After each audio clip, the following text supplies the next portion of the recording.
Hello students, आज हम branding, packaging and labelling का पार्ट 2 पढ़ेंगे। आपने लास्ट वीडियो देखी होगी, तो लास्ट वीडियो में हमने ब्रांडिंग टॉपिक को कवर किया था। आज हम इस टॉपिक में पैकेजिंग को कवर करेंगे। आज हम इसमें डिस्कस करेंगे पैकेजिंग का मीनिंग एंड डेफिनेशन, पैकेजिंग के फंक्शंस, पैकेजिंग करते वक्त किन किन एलिमेंट्स को ध्यान में रखना होता है इंटरनेशनल मार्केटिंग में, उस पर डिस्कस करेंगे।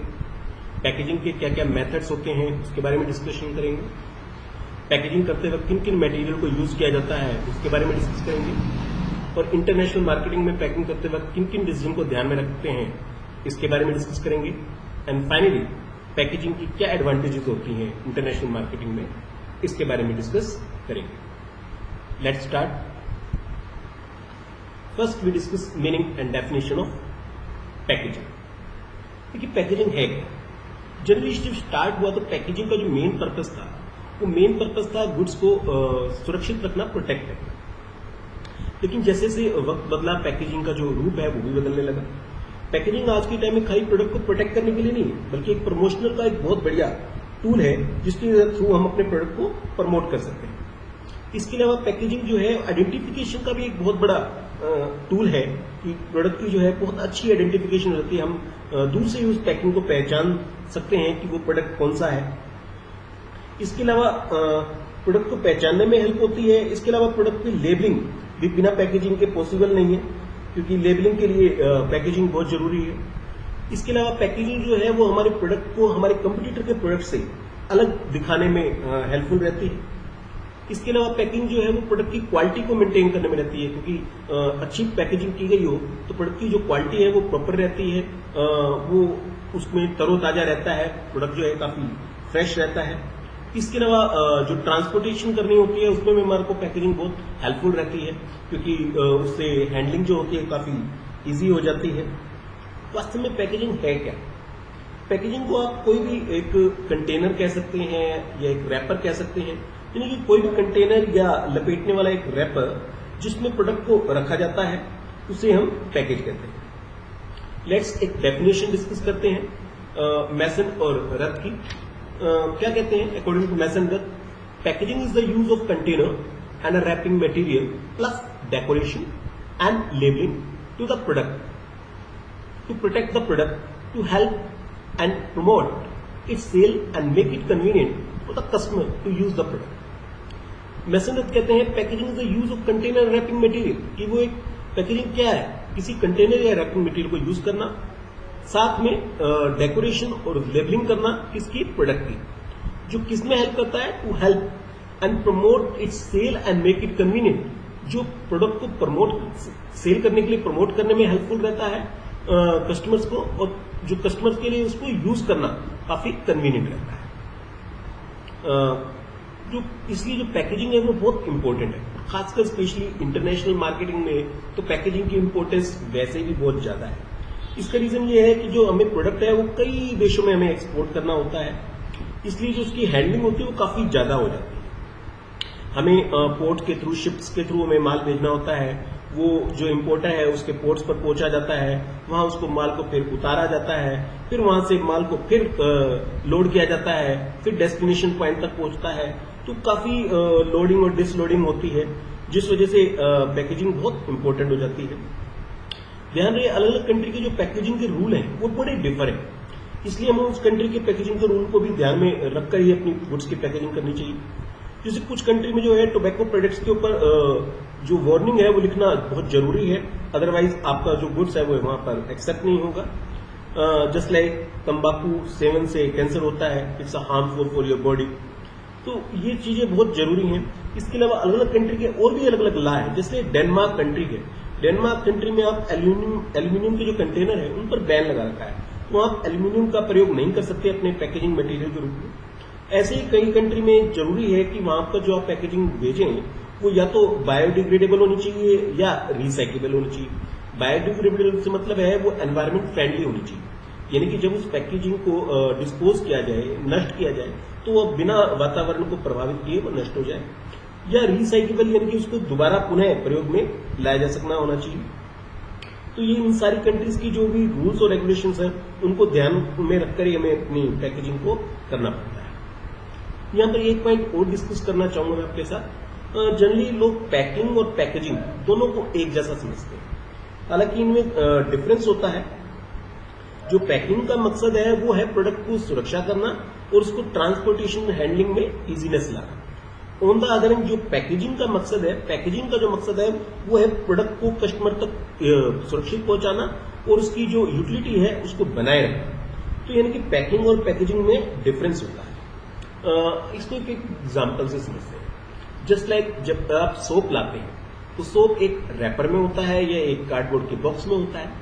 तो जो रैपर या कार्डबोर्ड का बॉक्स है वो काफी आकर्षित बनाया जाता है, अट्रैक्टिव बनाया जाता है, जिससे कि कस्टमर उस प्रोडक्ट की ओर अट्रैक्टिव हो। तो वो तो है पैकेजिंग। लेकिन जब हमें कई सारे सोप इकट्ठे कहीं भेजने हो, लाइक 50 या 100 या 150 या 200, तो हम उसको एक ऐसे लूज पैकिंग में तो दे नहीं सकते। उसके लिए हमें क्या करना पड़ेगा, एक बड़ा सा कार्डबोर्ड बॉक्स लेना पड़ेगा और उसमें ये सारे जो सोप्स हैं वो डालने पड़ेंगे। तो ये जो बड़ा सा कार्डबोर्ड बॉक्स है ये किस काम आया, ये ट्रांसपोर्टेशन के काम आया, हैंडलिंग के काम आया, इसे तो हम कहेंगे पैकिंग। और जो सोप के ऊपर जो रैपर या बॉक्स है उसे हम कहेंगे पैकेजिंग। तो पैकेजिंग जो है वो एक प्रोडक्ट का पार्ट रहता है और पैकिंग जो है उसका जो मेन मकसद होता है प्रोडक्ट को ट्रांसपोर्टेशन हैंडलिंग में हेल्प बनाना। आई होप आपको पैकिंग और पैकेजिंग का डिफरेंस क्लियर हो गया होगा, क्योंकि कई बार ये 2 मार्क्स में क्वेश्चन आ जाता है, इसलिए इसको अच्छी तरीके से अपने माइंड में क्लियर कर लीजिए। Come to the next topic. अब हम डिस्कस करेंगे फंक्शंस ऑफ पैकिंग। क्या फंक्शंस है? सबसे पहला फंक्शन जो हमने बताया, जो इसका मूल है, वो है प्रोटेक्शन। इनकी गुड्स को प्रोटेक्ट करना। अब किस तरीके से प्रोटेक्ट करना है? जो इसकी रिफ्रेशनेस है उसको बनाए रखना, इसकी जो खुशबू है, इसकी जो क्लीननेस है, इसमें जो मॉइस्चर्स है उसको बनाए रखना बहुत जरूरी होता है। और इसके अलावा प्रोडक्ट जो है वो टूटे फूटे नहीं, उसमें चोरी ना हो, उसमें कीड़े मकोड़े ना लगे, धूल मिट्टी और मिलावट से बचा रहे। तो ये सारे जरूरी है, इसलिए प्रोडक्ट को जब हम पैकिंग करते हैं तो प्रोटेक्शन का बहुत बड़ा काम करता है। Second, convenience in handling. ये भी बहुत जरूरी है कि प्रोडक्ट को जो है हैंडलिंग करने में पैकिंग बहुत हेल्पफुल रहती है। और खासकर जब हमें माल अदर कंट्रीज में भेजा जाता है तो इसकी हैंडलिंग और भी ज्यादा जरूरी हो जाती है, क्योंकि वहां पर कई बार प्रोडक्ट को उतारा चढ़ाया जाता है, घसीटा जाता है। तो इसलिए इस तरीके से पैकिंग होनी चाहिए कि उसको उतारने चढ़ाने या रखने वगैरह में कोई दिक्कत ना हो और प्रोडक्ट जो है वो सेफली आसानी से अपने डेस्टिनेशन पे पहुंच जाए। तीसरा, फैसिलिटेट्स द लेबलिंग। देखिए आज के टाइम में लेबलिंग बहुत जरूरी है और कई कंट्रीज में तो ये लेबलिंग इज मस्ट। तो लेबलिंग एक टैग होता है, एक इंफॉर्मेशन होता है जो हमें लगाना होता है, लेकिन ध्यान में जब तक प्रोडक्ट के ऊपर पैकेजिंग नहीं होगी तब तक लेबलिंग पॉसिबल नहीं है, क्योंकि लेबल को हम पैकेज के ऊपर ही लगाते हैं। अब लेबलिंग के ऊपर हम कई सारी इंफॉर्मेशन प्रोवाइड करते हैं, जैसे प्रोडक्ट के ब्रांड का नेम, प्रोडक्ट के बनाने की तिथि कब थी, प्रोडक्ट की जो एक्सपायरी डेट है वो कब है, प्रोडक्ट को यूज करने का वे क्या है, प्रोडक्ट का लाइसेंस नंबर क्या है, मैन्युफैक्चरर का एड्रेस नंबर क्या है, एड्रेस क्या है, ईमेल एड्रेस क्या है, एटसेट्रा। तो ये सारी इंफॉर्मेशन हमें देनी होती है। तो जब तक पैकेजिंग नहीं होगी तब तक लेबलिंग पॉसिबल नहीं। Number 4, identification. आज के टाइम में जैसे पहले भी बताया, पैकेजिंग जो है एक प्रमोशनल टूल का काम है। तो इसलिए जो पैकेजिंग है वो इस तरीके से होनी चाहिए कि उसको आसानी से आइडेंटिफाई किया जाए। यानी कि पैकेजिंग इस तरीके की होनी चाहिए कि वो अपने कंपटीटर के प्रोडक्ट से आसानी से अलग से उसको पहचाना जा सके। अब हो सकता है कि किसी वेयर हाउस में बहुत सारे मैन्युफैक्चरर का गुड्स स्टोर किया जा रहा हो, तो नेचुरली बताए उन डिफरेंट मैन्युफैक्चर के गुड्स को हम कैसे आइडेंटिफाई करेंगे? उनके पैकेज को देख के ही हम उसको आइडेंटिफाई कर सकते हैं। हो सकता है एक रिटेलर के यहाँ भी कई मैन्युफैक्चरर के प्रोडक्ट वहां पर पड़े हुए हों, तो वहां पर भी हम जो उसकी पैकेजिंग है उसके बेस पे हम तय कर सकते हैं कि किस कंपनी का कौन सा प्रोडक्ट है। तो यानी कि आइडेंटिफिकेशन में बड़ा हेल्पफुल होता है। Number 5, promotion.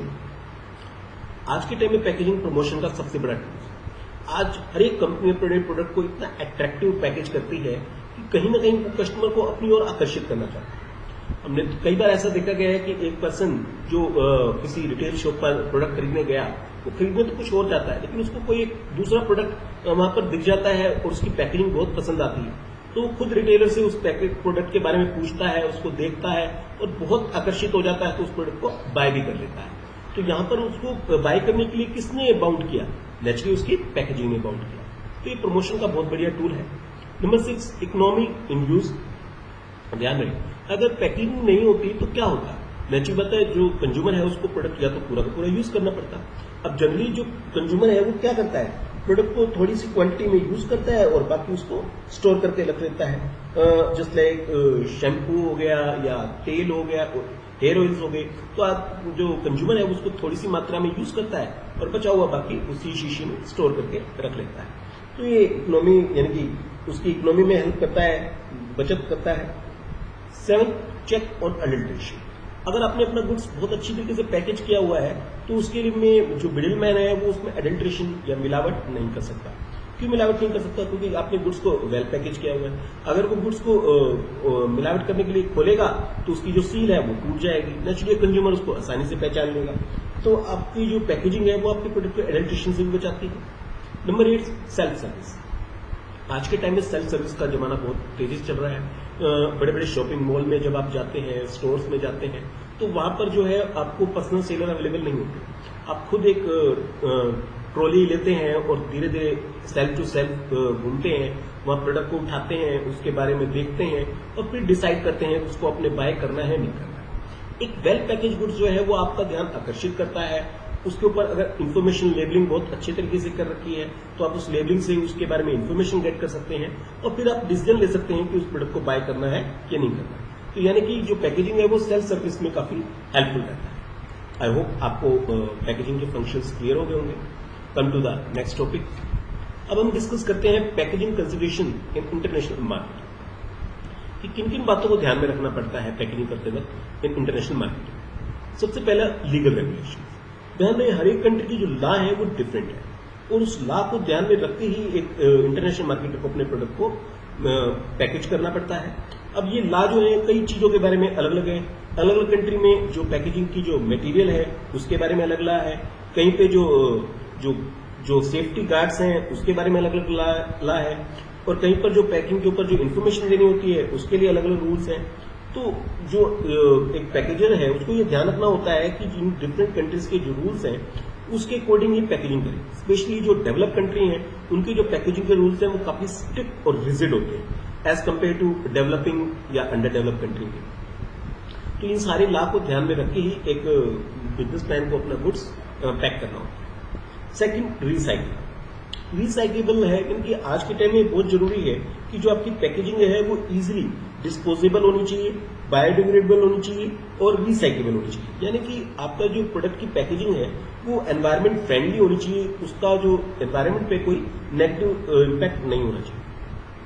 बहुत सारी कंट्रीज में प्लास्टिक चीजों पर बैन है। क्यों? क्योंकि वहां पर जो प्लास्टिक है वो इजीली रिसाइकेबल नहीं है, एनवायरमेंट फ्रेंडली नहीं है, तो आप ऐसी कंट्री में अपने प्रोडक्ट को पैकेजिंग प्लास्टिक के रूप में नहीं कर सकते। Third, weather and climatic conditions. अलग अलग कंट्री की जो वेदर और क्लाइमेटिक कंडीशंस हैं वो भी अलग अलग होती हैं। किसी कंट्री में गर्मी बहुत ज्यादा पड़ती है, किसी कंट्री में सर्दी बहुत ज्यादा पड़ती है, तो और किसी कंट्री में जो मॉइस्चराइजेशन है वो बहुत ज्यादा होता है, यानी कि वहां पर नमी बहुत ज्यादा होती है। तो उस कंट्री का जो क्लाइमेटिक कंडीशंस और वेदर है उसको भी ध्यान में रखकर आपको पैकेजिंग करनी होती है। अदरवाइज क्या होगा, आपको जो प्रोडक्ट की पैकेजिंग है वो खराब हो जाएगी, आपका प्रोडक्ट जो है वो सक्सेसफुल नहीं रहेगा और आपका प्रोडक्ट खराब हो जाएगा तो नेचुरली उसको आपकी जो प्रोडक्ट की इमेज है वो भी डाउन हो जाएगी। Number 4, packaging specifications. कई बार क्या होता है, जो आपका जो इम्पोर्टर है जिसने आपसे प्रोडक्ट बाय करने के लिए ऑर्डर दिया है वो या शिपिंग कंपनीज या इंश्योरेंस कंपनी कुछ इंस्ट्रक्शन स्पेसिफाई करती हैं पैकेजिंग के लिए।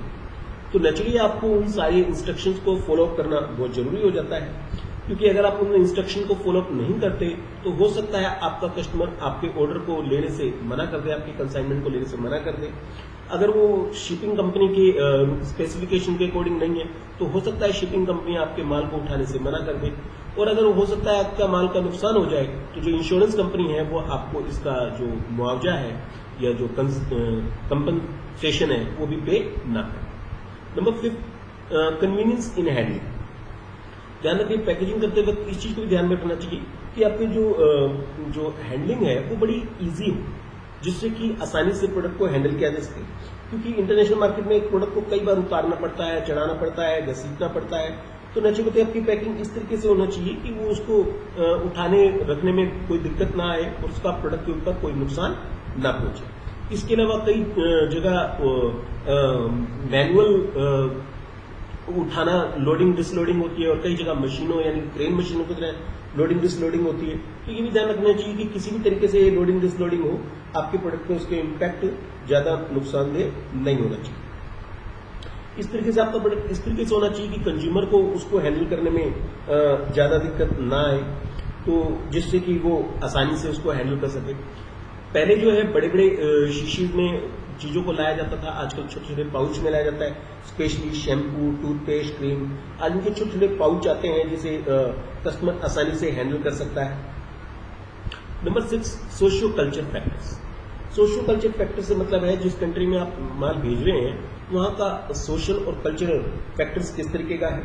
नेचुरली जिस देश में आप माल भेज रहे हैं उस देश का सामाजिक और सांस्कृतिक जो भी फैक्टर्स हैं उसको भी आपको ध्यान में रखना पड़ता है। अलग अलग देश की जो है मार्क्स जो है उनके अलग मीनिंग होते हैं, वहां पर अलग कलर्स के अलग मीनिंग होते हैं और वहां पर वर्ड्स के भी अलग अलग मीनिंग होते हैं, तो उसको आपको ध्यान में रख के ही पैकेजिंग करनी पड़ती है। अब कुछ देशों में जो पैकेजिंग का अगर रंग लाल होता है तो वो उसको मान के चलते हैं कि इसमें कोई खतरनाक या विस्फोटक उत्पादक है। जर्मनी में जो है अगर पैकेजिंग पर हरे रंग का कलर है तो वो इस बात को मान के चलते हैं जो प्रोडक्ट है वो रिसाइकेबल है और एनवायरमेंट फ्रेंडली है। तो आपको ये भी ध्यान रखना पड़ता है कि जिस कंट्री में आप माल भेज रहे हैं तो उस कंट्री में इस कलर्स को किस तरीके से लिया जाए। Number 7, that is the retailing characteristics. आपकी प्रोडक्ट की पैकेजिंग इस टाइप की होनी चाहिए कि जो कस्टमर है वहां पर जो सेल्फ सर्विस सेंटर्स होते हैं जहां पर वो खुद अपने आप सेल्फ से प्रोडक्ट को उठाते और ले जाते हैं तो वो उसको अट्रैक्ट कर सके, क्योंकि एक अच्छी पैकेजिंग जो है जो कस्टमर को एक तरीके से पर्सनल सेलिंग का काम करती है, वो खुद कस्टमर को अट्रैक्ट करती है अपनी तरफ से। Number 8, cost. ध्यान रहे अगर आप पैकेजिंग की क्वालिटी को में ज्यादा इंप्रूवमेंट करते हैं तो आपकी कॉस्ट भी बढ़ती है, और कॉस्ट बढ़ने का दिक्कत क्या आती है कि आपकी जो प्रोडक्ट की प्राइस है उस पर भी इम्पैक्ट आता है। तो आपको कॉस्ट और क्वालिटी में एक बैलेंस रखना पड़ता है। हाँ, अगर आप डेवलप नेशन में माल भेज रहे हैं तो वहां पर नेचुरली बात है पैकेजिंग की क्वालिटी बहुत हाई रखनी पड़ती है, तो इस केस में आप वहां पर हाई क्वालिटी की पैकेजिंग करके भेजेंगे, क्योंकि डेवलप नेशन के जो कस्टमर हैं वो हाई प्राइस देने के लिए राजी होते हैं। लेकिन अगर आप डेवलपिंग या अंडर डेवलप कंट्री में माल भेज रहे हैं तो आपको कॉस्ट कम रखनी पड़ेगी, जो ज्यादा पैकेजिंग पे खर्च नहीं करना पड़ेगा, क्योंकि वो वहां के जो कस्टमर होते हैं वो काफी प्राइस सेंसिटिव होते हैं। 9, फ्लेक्सिबल पैकेजिंग। होता क्या है कि जब आप इंटरनेशनल मार्केटिंग में बिजनेस बेचते हैं तो कई जगह आपका जो गुड्स है वो चेकिंग के लिए, क्लियरेंस के लिए उसको खोला जाता है, उसको चेक किया जाता है। तो आपकी पैकेजिंग इस प्रकार से होनी चाहिए कि जब कस्टम डिपार्टमेंट के पर्सन उसको खोले और चेक करें तो उसको इजीली चेक कर सके और उसको वापस पैक करना भी आसान हो। 10, लेबलिंग रिक्वायरमेंट। नेचुरली बात है पहले भी डिस्कस किया है कि बिना पैकेजिंग के लेबलिंग पॉसिबल नहीं है, तो पैकेजिंग बहुत जरूरी है लेबलिंग के लिए। लेबलिंग के ऊपर कई तरह की इंफॉर्मेशन देनी होती है। अलग अलग कंट्री के लेबलिंग के भी अलग अलग रूल है। जैसे कई कंट्रीज में क्या होता है लेबल को 2 लैंग्वेज में देना जरूरी है और कहीं पर जो इन्फॉर्मेशन है काफी डिटेल में देनी जरूरी है। अब कनाडा जैसी कंट्री के अंदर आपको लेबल पे information English as well as French दोनों लैंग्वेज में देनी जरूरी है। तो इस तरीके से पैकेजिंग इस प्रकार से होनी चाहिए कि उस पर आसानी से लेबल चिपकाया जा सके। Number 11, physical and chemical features of product. आपके प्रोडक्ट की जो खासियत है वो भी तय करेगी कि आप किस तरीके की पैकेजिंग को यूज करें, क्योंकि अलग अलग तरह के प्रोडक्ट होते हैं, उनकी साइज अलग हो सकता है, उनका वजन हो सकता है, उनकी जो प्रोडक्ट के इंग्रेडिएंट्स हैं, जो उनके नेचर्स है वो बिल्कुल डिफरेंट हो सकते हैं। सेम पैकेजिंग आप नेचुरली बात है लिक्विड प्रोडक्ट के लिए नहीं कर सकते, वही प्रोडक्ट जो आपका जो कठोर प्रोडक्ट्स हैं उसके लिए आप यूज नहीं कर सकते, वही आप गैस प्रोडक्ट्स के लिए यूज नहीं कर सकते। तो आपके जो अलग अलग प्रोडक्ट्स हैं उसके लिए आपको एक सिमिलर पैकेजिंग नहीं कर सकते। आप सेम एक टीवी या इलेक्ट्रॉनिक्स आइटम के लिए वही पैकेजिंग का यूज नहीं कर सकते जो आप पैकेजिंग के लिए किसी लिक्विड प्रोडक्ट के लिए कर सकते। तो नेचुरली बात है पैकेजिंग को डिसाइड करते वक्त आपकी प्रोडक्ट की फीचर्स भी बहुत मैटर करती है। जस्ट लाइक परफ्यूम या स्प्रे या मच्छर या कीड़े मारने वाली स्प्रे को आप क्या करते हैं, प्लास्टिक की बोतल में रखते हैं जिसके ऊपर एक ढक्कन होता है और स्प्रे होता है जिसमें एक कंप्रेसर के थ्रू जो है वो मटेरियल बाहर आता है। इसी तरीके से आपके जो सी फूड्स या फूड्स होते हैं उनको आप भेजने के लिए थर्माकोल के बॉक्सेस का प्रयोग करते हैं, जिसमें आसानी से आप आइस जो है रखी जा सकती है और उस प्रोडक्ट को आसानी से बचाया जा सकता है। इसी तरीके फ्रूट्स को आप क्या करते हैं, जो वुडन बॉक्सेस होते हैं उसमें रखते हैं, जिसमें हवा आसानी से पास हो सके और प्रोडक्ट आसानी से बचा जा सके। तो इनकी प्रोडक्ट की जो खुद की जो फिजिकल और केमिकल फीचर्स है वो भी बहुत इम्पैक्ट करती है मार्केटिंग जो पैकेजिंग मटेरियल डिसाइड करने में। आई होप आपको क्लियर हो गया होगा कि packaging consideration in international marketing. Come to the next topic. अब हम डिस्कस करते हैं टाइप्स और मेथड्स ऑफ पैकेजिंग। देखिए कई तरह की पैकेजिंग होती है। सबसे पहले कंज्यूमर पैकेजिंग। कंज्यूमर पैकेजिंग जो है वो पैकेजिंग जिसका मकसद है कंज्यूमर तक प्रोडक्ट को पहुंचाना, इसलिए क्योंकि ये कंज्यूमर अल्टीमेट कंज्यूमर तक जाएगी, इसलिए इस पैकेजिंग को इस तरीके से बनाया जाता है जो काफी आकर्षित हो, अट्रैक्टिव हो, ताकि कंज्यूमर हमारे प्रोडक्ट को आसानी से बाय कर सके और इसके अलावा कंज्यूमर को हैंडल करने में भी आसान। इसको अलग अलग साइज में दिया जाता है। लार्ज बड़े साइज की बोतल्स भी हो सकती है, मीडियम साइज के भी हो सकते हैं और स्मॉल साइज के भी हो सकते हैं। खासकर जो डेवलपिंग नेशंस होते हैं, डेवलपिंग नेशंस में जो परिवार है वो इकट्ठे करके रहते हैं, तो वहां पर जो पैकिंग का साइज है वो काफी बड़ा रखा जाता है। On the other hand develop nation में फैमिली का साइज छोटा होता है, तो वहां छोटे साइज के पाउच वगैरह ज्यादा यूज किए जाते हैं। सेकंड आता है आपका ट्रांजिट पैकेजिंग। ट्रांजिट पैकेजिंग का मकसद ही नाम बता रहा है जो ट्रांजिट इनकी माल भेजने में हेल्पफुल। इसमें पैकिंग इस तरीके से की जाती है कि जिससे माल को भेजने में उठाना रखना बहुत आसान हो। इसके लिए वुडन बॉक्सेस का यूज किया जाता है। अलग अलग जो एल्यूमिनियम कंटेनर है उनका यूज किया जाता है। इनका मकसद होता है कि जो प्रोडक्ट है वो उसमें टूट फूट ना, वो काफी सुरक्षित आसानी से अपने डेस्टिनेशन पे पहुंच जाए। तीसरा आता है फैमिली पैकेजिंग।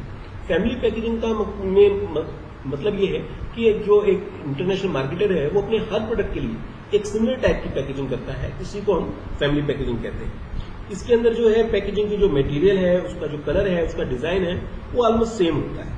उसका फायदा ये होता है कि जब वो डेस्टिनेशन में पहुंचता है तो उसकी गुड्स की आइडेंटिफिकेशन बड़ी इजीली हो जाती है। सामने वाला बड़े आराम से पहचान लेता है कि ये उस पर्टिकुलर कंपनी का प्रोडक्ट है। Number 4, multiple packaging. Multiple packaging में क्या होता है कि आप कुछ रिलेटेड प्रोडक्ट्स को इकट्ठा एक ही साथ पैकेज कर देते हैं। आजकल ये भी बहुत फेमस हो गया है, इन्हें पैकेज बॉक्स भी कहने लगे हैं। जस्ट लाइक आप मेंस के लिए शेविंग किट्स, जिसमें शेविंग का सारा सामान होता है, इसी तरीके से वुमेन्स के लिए कॉस्मेटिक्स किट, जिसमें कॉस्मेटिक्स से रिलेटेड सारे प्रोडक्ट होते हैं। इसी तरीके से छोटे बच्चों के लिए बेबी केयर किट्स, जहां पर बेबी केयर से रिलेटेड प्रोडक्ट्स होते हैं। ये आज के टाइम में बहुत फेमस हो गए हैं। खासकर दिवाली के दिनों में चॉकलेट्स गिफ्ट पैक आते हैं जिसमें कई तरह की चॉकलेट्स होती हैं, तो इन्हें हम मल्टीपल पैकेजिंग करते हैं। इसका फायदा होता है प्रोड्यूसर का कई तरह का गुड्स एक साथ बिक जाता है और उसको अलग अलग पैक भी नहीं करना पड़ता है, एक ही पैकेजिंग में काम चलता है। Number 5, disposable packaging. Disposable packaging जैसे इसका नाम बता रहा है कि जो पैकेजिंग है वो डिस्पोजेबल होनी चाहिए, यानी कि इजीली डिस्पोजेबल होनी चाहिए। इजीली डिस्पोजेबल मतलब वो एनवायरमेंट फ्रेंडली होनी चाहिए, बायोडिग्रेडेबल होनी चाहिए, यानी कि उसको आसानी से नष्ट किया जा सके। ऐसा नहीं हो कि वो एनवायरमेंट को नुकसान पहुंचाए। स्पेशली जो डेवलप नेशन है वहां पर ये बहुत जरूरी है कि जो पैकेजिंग है वो इजीली डिस्पोजेबल होनी चाहिए। Number 6, reuse packaging. Reuse packaging का मकसद होता है कि पैकेजिंग इस टाइप की होनी चाहिए कि आपके जो प्रोडक्ट को यूज करने के बाद उस पैकेजिंग को दोबारा यूज किया जा सके। स्पेशली जो डेवलपिंग या अंडर डेवलप नेशंस है वहां पर इसको बहुत ज्यादा पसंद किया जाता है। जैसे इंडिया में भी एशियन पेंट्स की हम पेंट यूज करते हैं और आफ्टर पेंट्स निकालने के बाद जो कंटेनर है बचता है उसको हम बाथरूम में नहाने के लिए बाल्टी वगैरह के रूप में यूज कर देते हैं। तो ये रीयूज पैकेजिंग का एक एग्जाम्पल है। Number 7, product line packaging. Product line packaging में क्या होता है कि जो मार्केटर है वो अपने एक प्रोडक्ट लाइन के लिए एक सिमिलर टाइप की पैकेजिंग का यूज करता है, यानी कि same colour, same design, same material. ये जस्ट लाइक फैमिली पैकेजिंग की तरह है, लेकिन डिफरेंट थोड़ा सा इतना है कि फैमिली पैकेजिंग में हर एक प्रोडक्ट के लिए एक ही पैकेजिंग का यूज किया जाता है। प्रोडक्ट लाइन पैकेजिंग में एक पर्टिकुलर प्रोडक्ट लाइन के लिए उस एक सेम पैकेजिंग का यूज किया जाता है और दूसरी प्रोडक्ट लाइन के लिए अलग पैकेजिंग का यूज किया जाता है, उसे हम प्रोडक्ट लाइन पैकेजिंग कहते हैं। आई होप आपको ये मेथड्स क्लियर हो गए होंगे। Come to the next topic. अब हम डिस्कस करते हैं packaging material use in international marketing. किस किस मटेरियल का यूज किया जाता है इंटरनेशनल मार्केटिंग में। Number 1, metal container. ये मेटल होते हैं, लोहे के होते हैं, एल्यूमिनियम स्टील के होते हैं, काफी मजबूत होते हैं। इनका फायदा ये है, इनमें generally soft drink, beer, perfume आदि सप्लाई के होते हैं। और अच्छी बात यह है कि ये रिसाइकिल होते हैं। सेकंड आता है brick carton box. Brick carton box जो होते हैं ये प्लास्टिक, गत्ते, कागज और एल्यूमिनियम का मिक्सचर करके बनाए जाते हैं। ये एयर टाइट लेयर्स होते हैं, इनमें हवा पास नहीं हो सकती। स्पेशली ये जैसे खाद्य उत्पाद हो गए, दूध हो गए, लस्सी हो गई, घी, जूस वगैरह के ज्यादा यूज किए जाते हैं। रियल जूस का आप एग्जाम्पल ले सकते हैं, अमूल दूध का एग्जाम्पल ले सकते हैं। Number third, wooden container. ये लकड़ी के बने होते हैं, इनमें लकड़ी की परतें होती हैं। ये स्पेशली सब्जी, फ्रूट्स या इंजीनियरिंग गुड्स को सप्लाई करने के लिए यूज किए जाते हैं। मेन जो सब्जी या फ्रूट्स वगैरह होते हैं, वेजिटेबल फ्रूट्स वगैरह होते हैं, उनकी जो रिफ्रेशनेस है बनी रहे, इसमें हवा पास हो सके, इस चीज का प्रयोग ज्यादा किया जाता है। नंबर फोर्थ आता है आपका प्लास्टिक कंटेनर। प्लास्टिक कंटेनर किसी भी साइज के हो सकते हैं, किसी भी डिजाइन में हो सकते हैं, और सबसे अच्छी बात है ये बहुत सस्ते होते हैं, इसलिए इनका जो यूज है वो काफी बढ़ता चला जा रहा है। इनको यूज जो है electric goods, electronic goods, pharmaceuticals, chemical goods, furnishing goods, इनमें बहुत ज्यादा किया जाने लगा है। लेकिन ध्यान रहे कुछ कंट्रीज के अंदर जो है प्लास्टिक पर बैन है, वहां पर आप इसको यूज नहीं कर सकते। नंबर फिफ्थ आता है आपका ग्लास कंटेनर। ग्लास कंटेनर कांच से बना होता है। इसमें जनरली आपकी जो है मेडिसिन, दवाइयां, कॉस्मेटिक्स, खाने पीने का सामान, सॉफ्ट ड्रिंक, तेजाब, केमिकल प्रोडक्ट्स ऐसे ही ज्यादा यूज किए जाते हैं। सबसे अच्छी बात यह है कि जो प्लास्टिक जो है वो नेगेटिव इम्पैक्ट डालता है कई बार प्रोडक्ट की क्वालिटी पर। जो आपका जो ग्लास कंटेनर है ये प्रोडक्ट की क्वालिटी को काफी लंबे टाइम तक बना के रखते हैं, क्योंकि इसमें कोई केमिकल रिएक्शन नहीं होता है, इसकी फूड की क्वालिटी भी काफी लंबे टाइम तक बनी रहती है। बट रिस्क ये रहता है कि ग्लास के कंटेनर टूटने का बड़ा डर रहता है, इसलिए इसकी हैंडलिंग जो है काफी मुश्किल होती है। नंबर 6 आता है आपका कोरगेटेड बोर्ड। ये धारीदार गत्ते होते हैं, इन गत्तों की सहायता से बॉक्सेस बनाए जाते हैं, जिनका प्रयोग आप पैकिंग में करते हैं, जस्ट लाइक ट्रे वगैरह के रूप में। Number 7, loose filling material. कई बार क्या होता है पैकिंग करने के बाद भी आपने देखा होगा कि जो बॉक्स है वो अच्छी तरह से फिट नहीं होता प्रोडक्ट, और बॉक्स में कुछ जगह खाली रह जाती है, और हमें डर रहता है कि प्रोडक्ट अगर हिलेगा तो वो टूट फूट सकता है। तो उस स्पेस को भरने के लिए हम क्या करते हैं, कुछ लूज फिलिंग मटेरियल को भर देते हैं। उसके अंदर हम जैसे एयर कुशंस को यूज करते हैं, फोम शीट्स को यूज करते हैं, क्राफ्ट पेपर को यूज करते हैं, थर्माकोल शीट्स यूज करते हैं, पेपर स्ट्रिप्स यूज करते हैं, एयर बबल शीट्स यूज करते हैं, इससे कि वो प्रोडक्ट हिले नहीं और नुकसान ना हो।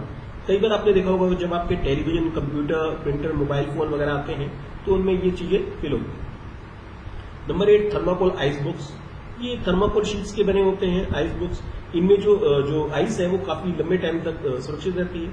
इनका यूज जनरली खाने पीने के सामान, सी प्रोडक्ट्स में ज्यादा यूज किया जाता है, मछली वगैरह में, या फिर हम फलों का जो गुद्दा वगैरह दे रहे हैं, फ्रूट पल्प या आइसक्रीम या ब्लड सैंपल रखने के लिए इनका ज्यादा यूज होता है। इसमें इसको ठंडा रखकर आसानी से प्रोडक्ट की क्वालिटी को मेंटेन किया जा सकता है। नंबर 9 डिस्कस करते हैं जूट बैग्स। ये जूट के बने होते हैं, ये जूट की बोरियां होती हैं एक तरीके से, और ये जूट के बैग्स आजकल बहुत फेमस होने लगे हैं जब से प्लास्टिक पे बैन होने लगा है। सबसे अच्छी बात है ये एनवायरमेंट फ्रेंडली होते हैं, बायोडिग्रेडेबल होते हैं, इनका एनवायरमेंट पे नुकसान नहीं पहुंचता। आपने बहुत बार देखा होगा जो चीनी की बोरियां होती हैं, अनाज की बोरियां देखी होंगी, चावल की देखी होंगी, सीमेंट की बोरियां देखी होंगी, इवन फल या सब्जियां भी इन बोरियों में आते देखे होंगे। ये जूट बैग्स के बड़े अच्छे एग्जाम्पल्स हैं। हालांकि इनका जो इंटरनेशनल मार्केट में बहुत ज्यादा यूज होने लगा है, लेकिन दिक्कत ये है कि जूट जो है एक नेचुरल फाइबर है, तो इसकी जो सप्लाई है बहुत लिमिटेड है, और प्लस थोड़ा सा महंगा भी। आई होप आपको ये पैकिंग मटेरियल क्लियर हो गया होगा इंटरनेशनल मार्केटिंग में। अब क्योंकि ये थोड़े से टिपिकल है, इसलिए हमने आपके लिए इजीनेस के लिए कुछ इसकी इमेजेस दिए हैं, जो अगली स्लाइड्स में आपको देखेंगे, जिसे आप आसानी से पहचान सकेंगे। जस्ट लाइक ये मेटल कंटेनर के एग्जाम्पल्स हैं, आप आसानी से इसको देख सकते हैं, समझ सकते हैं। ये ब्रिक कार्टन बॉक्स के एग्जाम्पल्स हैं, जस्ट लाइक जूस पैक्स वगैरह। ये वुडन बैग्स के कंटेनर हैं, जिसमें आप देखेंगे इस सेकंड शीट्स में आपको देखेंगे इसमें हवा आसानी से पास हो सकती है। ये प्लास्टिक कंटेनर के अलग अलग एग्जाम्पल्स हैं। ये ग्लास कंटेनर्स हैं। ये कोरगेटेड बोर्ड्स हैं, देखेंगे सेकंड इमेज के अंदर, इसमें धारीदार शीट्स होती हैं और इनसे ये बॉक्स वगैरह बनाए जाते हैं। ये लूज फिलिंग मटेरियल है, जैसे पहला एयर कुशन्स है, दूसरा आपका फोम शीट्स है, जो फोम आती है उसकी शीट्स होती हैं, तीसरा आपका ये फोम शीट्स के अलावा आपका क्राफ्ट पेपर हो गया, इसके अलावा आपकी थर्माकोल शीट्स हो गई जो इलेक्ट्रॉनिक्स आइटम आती है, ये पेपर स्ट्रिप्स हो गई, इसके अलावा ये एयर बबल्स, ये छोटे छोटे बबल्स होते हैं जिन्हें आप जनरली आप प्रोडक्ट लेने के बाद उसको दबाते हैं और एंजॉय करते हैं। ये थर्माकोल बॉक्स का एग्जांपल है जिसमें बर्फ रख के आप फूड प्रोडक्ट्स को आसानी से रख सकते हैं। ये जूट बैग्स के एग्जांपल है, आपने देखा होगा आजकल आकर्षक रूप में भी आते हैं और बाजारों में चलते हैं। Come to the next topic, अब डिस्कस करते हैं पैकिंग डिसीजंस के बारे में। पैकिंग डिसीजंस क्या क्या होते हैं? Number 1, material to be use for packing and packaging, कि किस तरीके का मटेरियल को यूज करना है पैकिंग और पैकेजिंग के अंदर। कई तरह के हम पैकिंग मटेरियल यूज करते हैं जो हमने पीछे भी डिस्कस किए, जस्ट लाइक मेटल कंटेनर को यूज करते हैं, कार्टून बॉक्स को यूज करते हैं, वुडन बॉक्सेस को यूज करते हैं, प्लास्टिक कंटेनर को यूज करते हैं, जूट बैग्स, ग्लास कंटेनर्स, इन सबको हम जनरली यूज करते हैं। उन सब चीजों को यूज करने पर हमें ये भी ध्यान रखना होता है, खाली यही नहीं डिसाइड होता है कि किसको यूज करना है, उसको भी डिसाइड करते हुए ये भी देखना होता है उस प्रोडक्ट का क्या नेचर है, प्रोडक्ट की जो पैकिंग की रिक्वायरमेंट है वो क्या है, प्रोडक्ट को किस ट्रांसपोर्टेशन के थ्रू भेजा जाएगा, इन सबको ध्यान में करके ही पैकेजिंग का डिसीजन लिया जाता है। ध्यान रहेगा गलत पैकेजिंग यदि आपने तो आपका जो प्रोडक्ट है वो रास्ते में खराब हो जाएगा और आपको बहुत बड़ा नुकसान उठाना पड़ेगा। दूसरा, पैकेज का साइज, ये तय करना होता है पैकेज को किस साइज में आपने प्रोडक्ट को देना है। खासकर जो डेवलपिंग नेशन होते हैं वहां पर जो फैमिली है वो ज्वाइंट फैमिली रहती है, तो डेवलपिंग एंड डेवलप्ड नेशन में फैमिली ज्वाइंट रहती है, तो वहां पर जनरली प्रोडक्ट को लार्ज क्वांटिटी में बाय किया जाता है, तो वहां पर बड़े साइज के आप शीशी वगैरह आप कंटेनर दे सकते हैं। दूसरी ओर जो डेवलप नेशन होते हैं वहां छोटी फैमिली साइज होते हैं, तो वहां पर प्रोडक्ट का जो साइज जो पैकिंग है वो छोटे साइज की हो सकती है जिससे वो आसानी से हैंडल कर सकते हैं। तीसरा, पैकेज कॉस्ट, ध्यान रहे अगर आप पैकेज की क्वालिटी को बढ़ाते हैं तो नजीब बात है उसकी जो कॉस्ट है वो बढ़ती है और उसका इम्पैक्ट क्या होता है प्रोडक्ट की प्राइस पे आता है। लेकिन अगर आप पैकेज की क्वालिटी को घटाते हैं तो उसका नुकसान आपके पैकेज की जो आपके गुड्स की क्वालिटी पे पड़ता है और उसका नुकसान आपको उठाना पड़ता है। तो आपको एक बैलेंस करना पड़ता है पैकेजिंग की कॉस्ट और क्वालिटी के बीच में। अब आपको ये भी देखना होगा आपने अपना माल किसको भेजना है। अगर अपना माल आपने डेवलप नेशंस को भेजना है तो नजीब बात आप पैकेजिंग की क्वालिटी पर ज्यादा खर्च कर सकते हैं क्योंकि वहां पर जो कस्टमर है वो आपके प्रोडक्ट के लिए हाई प्राइस देने को राजी हो जाएंगे। ऑन द अदर एंड अगर आपका प्रोडक्ट जो है वो डेवलपिंग या अंडर डेवलप नेशन में जाना है तो वहां पर आप पैकेजिंग कॉस्ट पर ज्यादा खर्च नहीं कर सकते क्योंकि वहां के जो कस्टमर होते हैं वो प्राइस सेंसिटिव होते हैं। नंबर 4, पैकेज कलर, ध्यान रहे अलग अलग कंट्री में जो पैकेज का कलर है वो भी अलग अलग माना जाता है। हालांकि कुछ कलर ज्यादातर कंट्री में कॉमन माने जाते हैं, स्पेशली व्हाइट कलर जो है वो एक सादगी का, स्वच्छता का, पवित्रता का सूचक है। इसी तरीके से जो हरा रंग ग्रीन कलर है वो एक ताजगी का, एक हेल्थनेस का, एक क्वालिटी का और एक ऑर्गेनिक फीचर का एक उदाहरण है। इसी तरीके से जो प्रोडक्ट गोल्डन कलर में आते हैं उनका ये माना जाता है कि वो काफी महंगे हैं और उस क्वालिटी वाले हैं। इसी तरीके से जो प्रोडक्ट सिल्वर कलर में आते हैं वो काफी सुंदर वे में दिखाई देते हैं।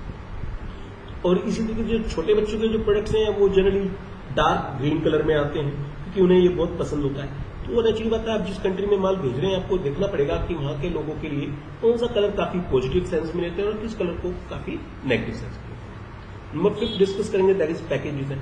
आपकी पैकेजिंग का डिजाइन इस तरीके से होना चाहिए जिससे उसको हैंडल करना बड़ा आसान हो। ध्यान रहे वो इस तरीके से भी होना चाहिए कि वो आपके कंपटीटर के जो पैकेजिंग से थोड़ा हटकर हो, क्योंकि जो पैकेजिंग से हटकर होगा तो आपके प्रोडक्ट को आसानी से पहचाना जा सकेगा और कस्टमर के लिए भी वो बड़ा इजीली हैंडल होना चाहिए। आई होप आपको पैकेजिंग डिजाइन क्लियर हो गए होंगे।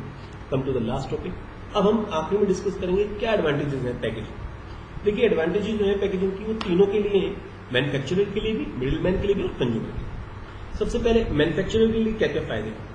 क्योंकि मैन्युफैक्चरर को फायदा ये होता है इससे उसकी सेल्स भी बढ़ती है और उसके प्रॉफिट भी बढ़ते हैं। जो पैकेजिंग है वो एक तरह से प्रमोशनल टूल के रूप में भी काम करता है।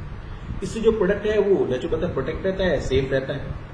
इसके अलावा पैकेजिंग के थ्रू प्रोडक्ट को स्टोरिंग करना भी आसान रहता है।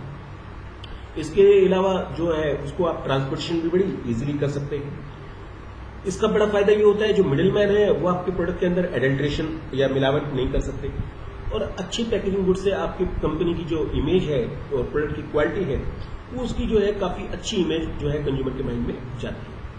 मिडिल मैन को क्या फायदा है?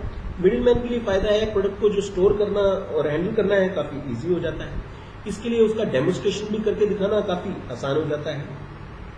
अच्छी पैकेजिंग और लेबलिंग वाले गुड्स को बेचने के लिए मिडिल मैन को काफी एफर्ट्स नहीं करने पड़ते क्योंकि कंज्यूमर उनके बारे में पहले ही अवेयरफुल होता है। और इसके अलावा इससे मिडिल मैन की सेल्स भी बढ़ती है और प्रॉफिट भी बढ़ते हैं। और जहां तक सवाल है कंज्यूमर के लिए सबसे बड़ा फायदा है उसको हैंडल करने में काफी इजी रहता है। वो आसानी से उस प्रोडक्ट को उठा सकता है। आजकल देखा होगा आपने जैसे प्रोडक्ट के ऊपर कुछ हैंडल टाइप में लगाया जाता है कि वो उसे आसानी से प्रोडक्ट को कैरी कर सके। इसके अलावा जो वेल पैकेज गुड्स हैं उनमें मिलावट आसानी से पॉसिबल नहीं है। प्रोडक्ट की क्वालिटी काफी लंबे टाइम तक स्टोर रहती है, ये बहुत बड़ा फायदा है। और पैकिंग पे जो लगा लेबल है वो आपको सारी इन्फॉर्मेशन प्रोवाइड कर देता है। कंज्यूमर उसके बेस पे तय कर सकता है कि उसे वो प्रोडक्ट खरीदना चाहिए या नहीं खरीदना चाहिए। और इसके अलावा जो अच्छा पैकेजिंग है वो कंज्यूमर को ये भी जो दूसरे कंपटीटर हैं उसे प्रोडक्ट से अलग आइडेंटिफाई करने में भी हेल्पफुल रहता है। वो आसानी से उस पैकेजिंग के थ्रू उस प्रोडक्ट को पहचान सकता है कि वो जैसे खरीदना है क्या ये वही प्रोडक्ट है या नहीं। आई होप आज आपको ये पैकेजिंग का पूरा टॉपिक क्लियर हो गया होगा। आप इस चैनल को सब्सक्राइब कर सकते हैं ताकि आपको आने वाली वीडियोस का नोटिफिकेशन मिल जाए। अगर आपको वीडियो पसंद आए तो आप इसे लाइक भी कर सकते हैं। आप अपने सुझाव या प्रश्न भी कमेंट बॉक्स में लिख सकते हैं। आपके सुझाव बहुत इंपॉर्टेंट हैं जिन्हें हम आने वाली वीडियोस में इंक्लूड कर सकते हैं। Thank you. Stay home, stay safe.